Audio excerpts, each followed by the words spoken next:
Welcome to Political Perspectives. I am Hugo Gurdon, Editor-in-Chief of the Washington Examiner, and I'm joined as usual by Byron York, our Chief Political Correspondent. Since we last met and talked, Byron, there's been a second attempt on Donald Trump's life. There's lots of unanswered questions, such as how was it that the assassin could be there for 12 hours waiting before he was actually seen and intercepted. What isn't in question is that now the Republican nominee has been targeted twice for killing. I want to talk about the reaction to this and the left trying to say that somehow or other Donald Trump is to blame for this because of his rhetoric. And I would like us to look at a clip of J.D. Vance's response. But you know the big difference between conservatives and liberals is that no one has tried to kill Kamala Harris in the last couple of months, and two people now have tried to kill Donald Trump in the last couple of months. I'd say that's pretty strong evidence that the left needs to tone down the rhetoric and needs to cut this crap out. So Vance pointed out that there have been no similar incidents going the other way. And this was immediately cited by the left as a kind of incitement to go after Kamala Harris. Is this a cynical attempt to spread blame or a complete lack of awareness on the left? What is this? Well, I think it is something you have to be very careful talking about. And if I were J.D. Vance, I wouldn't be pointing this out in the sense that I don't know what the threats are toward the President of the United States or the Vice President. I'm sure there's a lot of them out there, but we do know that these two incidents have actually gotten as far as the presidential candidate Donald Trump being shot in one of them, and with the other an assassin lying in wait for 12 hours, as you mentioned.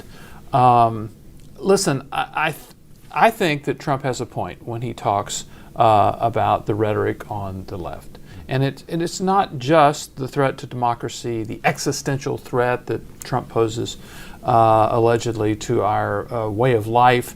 It's been going on for a long time, talking about him as a Russian asset, Putin's agent, all the way through.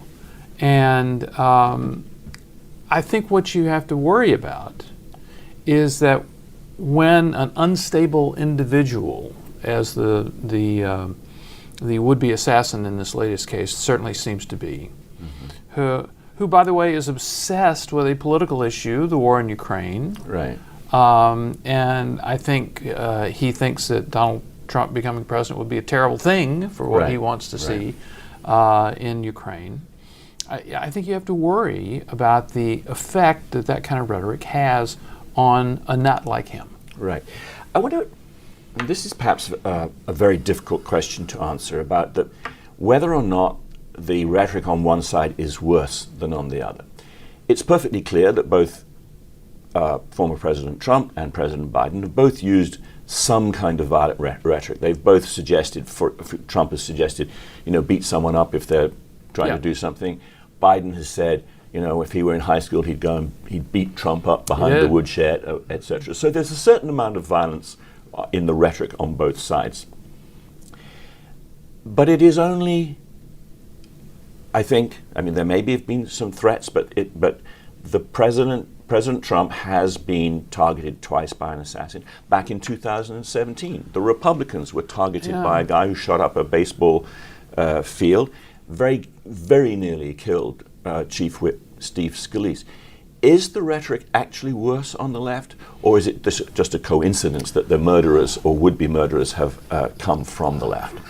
I think that what we've seen from Trump's opponents has led to a kind of a logical progression, which is he's in office. You obviously try to defeat him in the election. In 2016, they couldn't do that.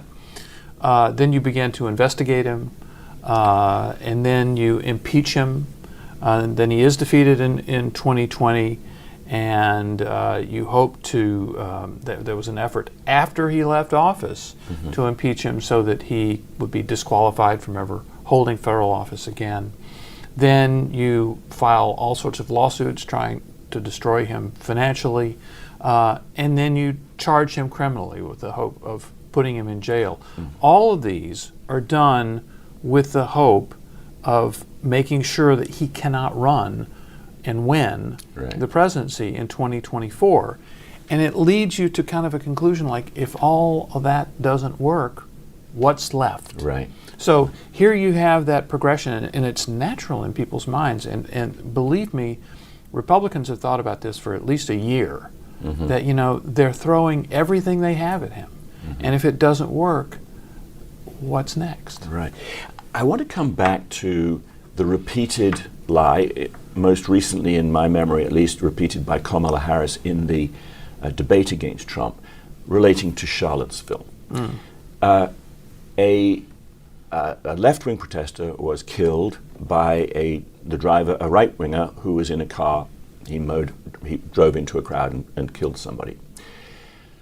After that incident, President Trump talked about it, as you would expect. It was there were neo-Nazis there. There were also people who were simply trying to save the Confederate statues from being pulled down. But you also had people that were very fine people on both sides. And I'm not talking about the neo-Nazis and the white nationalists, because they should be condemned totally. But you had many people in that group other than neo-Nazis and white nationalists. Ever since then, because President Trump used the phrase, there were good people on both sides, or words to that effect, and he specifically and explicitly excluded the neo-Nazis from that. He said, I'm not talking about these people. Nevertheless, the lie has been repeated again and again and again. So there is an attempt, it seems to me, to try and present President Trump and the Republicans as somehow endorsing the most extreme kind of people. And yet, back in 2020, people like Kamala Harris and indeed Nancy Pelosi really supported the riots in the streets after the death of George Floyd, in which people were shot and killed. So there seems to me a false equivalency here. Where Charlottesville and the neo-Nazis is nothing like as close to orthodox opinion within the Republican Party as supporting street violence and in which people have been killed is orthodox for the Democratic Party. Kamala Harris actually helped raise money to defend and free the people who've been jailed in these deadly riots in Minnesota and elsewhere. The Charlottesville thing, it really falls under the heading of some stories are just too good to check out, and it has become. And the point you have made, first of all, it's supported by a transcript. I mean, Trump said these things with microphones and cameras around, so you can watch him and listen to him say it, and then you can read the transcript. Right. You can see that, and yet somehow this persists. Joe Biden predicated his entire presidential campaign on it. Right. He said that Joe Biden, had left the vice presidency in 2017, and he was going to kind of kick up his feet and have a nice life, and then he saw this Charlottesville stuff, and he knew he had to run for office to save American democracy from this man. So this is something with apparently that's a permanent feature of our politics now, and it doesn't matter how many times you say, look at the video, read the transcript. It doesn't matter. It has become the story. I think that beneath the rhetoric and the accusations of equivalency, actually everybody knows that there's more violence comes from the left. Apart from anything else, of course, it's sort of orthodox leftism that violence is part of the struggle. I mean, it goes right back to Karl Marx, etc. But in 2020, the election obviously took place about 6 months after George Floyd was killed. Coming up to the election in Washington, the storefronts were boarded up. They were. The streets were deserted. The store owners in Washington were not boarding up because they expected the right to riot if Joe Biden won. It was because they knew the left would take to the streets and be violent, smash things, if their guy didn't win and if Trump actually was re-elected. So everybody actually knows that the violence is mostly on the left, do they not? Well, that is exactly what happened in Washington, and it was remarked upon at the time that all these places were boarded up because they were afraid of a Trump victory and what would happen after that. And we had seen a number of violent demonstrations in Washington prior to that. As a matter of fact, Antifa demonstrators had actually moved into neighborhoods of Washington where they'd never gone before to try to make people uneasy there. So it was really something that was very quite real. And now, obviously, what you have is after the election, and then on January 6th, you have a pro-Trump mob, violently going after the Capitol. I think, 1,200 people have been charged in that now.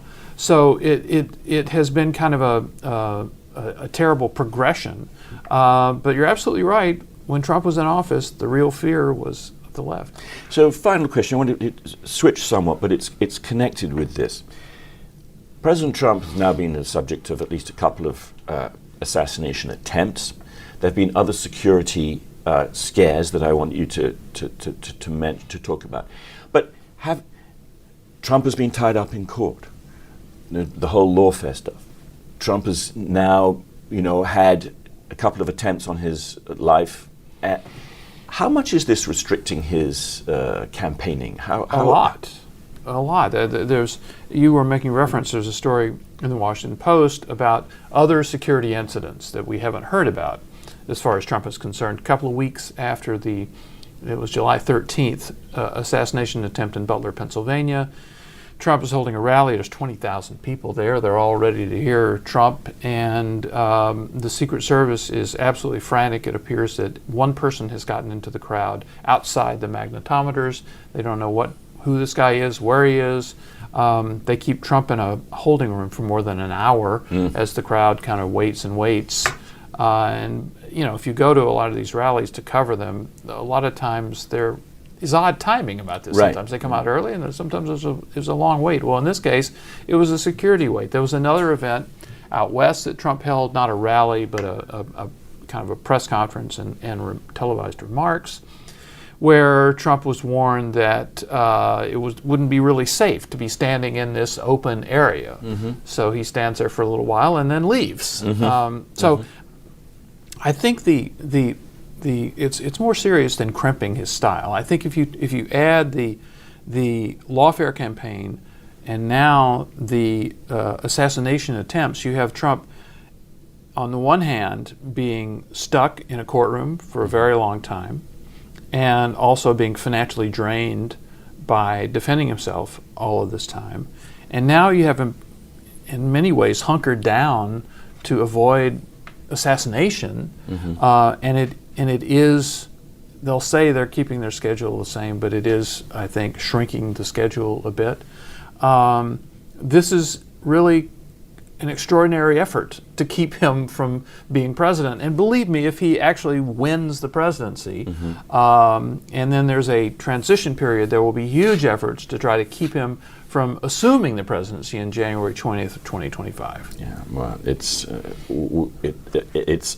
extraordinary to contemplate. I think the aftermath of the first shooting was obviously the debate, the implosion of President Biden, his replacement by Kamala Harris. Somehow an assassination attempt against a presidential nominee faded into the background. Now there's been another. It's going to have ramifications right through the election, and as you say, perhaps beyond it. Those are subjects we'll come back to. Byron, thanks very much for joining us. Thank you. And thank you for joining Political Perspectives.